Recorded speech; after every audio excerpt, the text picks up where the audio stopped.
Hi, a set of articles for you. So these are popular articles and educational type of articles about the word gap and the vocabulary gap and privileged versus underprivileged groups of students. So I have chosen 3 articles with different perspectives on that word gap. So they're not all in agreement with each other, which I think will prove really good for us to discuss and talk about in class. So I would like for you to please make along with me here a graphic organizer, and then that graphic organizer will be what's due as soon as we get back from break the Monday after break.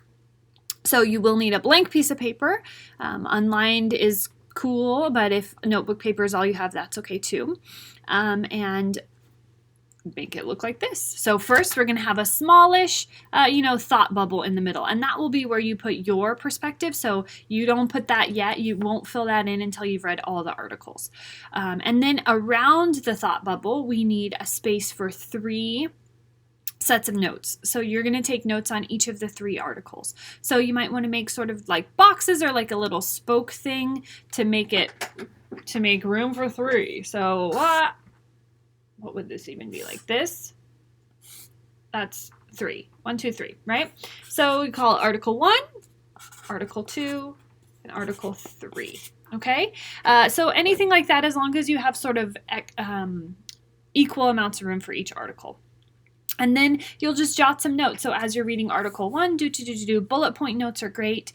You don't need to include your responses, just like a summary of what Article 1's perspective was on the word gap. So we might even want to call this Article 1's perspective, Article 2's perspective. So like, what are their arguments? What are the claims that each of these articles are making about the word gap, the vocabulary gap, literacy, and privilege, all right?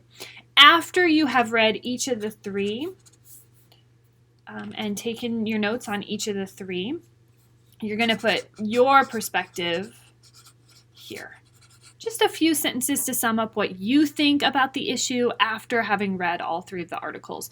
And then this will be a basis for discussion. One of my main worries is that if you read these articles right away, when we get to class on Monday, you won't remember them. And so this will help us take some notes so that we remember what we're talking about. And it will also allow me to give you some points because there's some accountability with this, right?